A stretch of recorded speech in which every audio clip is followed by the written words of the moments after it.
کوئٹہ کے مغوی طالب علم 11 سالہ مصور کاکڑ کی عدم بازیابی کے خلاف بلوچستان کے مختلف شہروں میں پہیہ جام ہڑتال کی جا رہی ہے۔ یہ ہڑتال مصور کاکڑ کی بازیابی کے لیے جاری دھرنا کمیٹی کی اپیل پر کی گئی ہے۔ بلوچستان کی سیاسی جماعتوں، تاجر تنظیموں اور ٹرانسپورٹرز نے اس احتجاج کی بھرپور حمایت کی ہے۔ مصور کاکڑ 15 اکتوبر سے لاپتہ ہیں۔ انہیں کوئٹہ کے علاقے ملتانی محلے سے اس وقت اغوا کیا گیا جب وہ صبح اسکول کے لیے گھر سے نکلے تھے۔ اس واقعے کے بعد مصور کاکڑ کے اہل خانہ نے شدید احتجاج کیا۔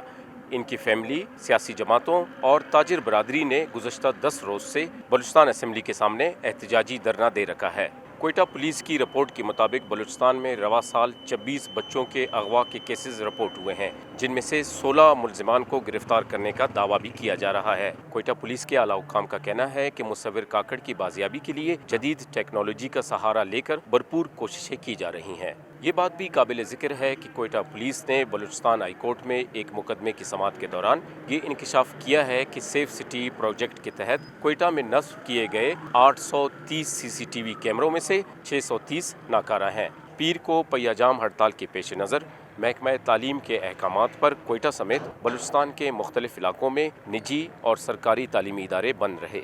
سپریم کورٹ آف پاکستان کے آئینی بینچ نے بچوں کے اغوا کے کیس کی سماعت کے دوران کوئٹہ سے طالب علم کے اغوا کا از خود نوٹس بھی لیا ہے۔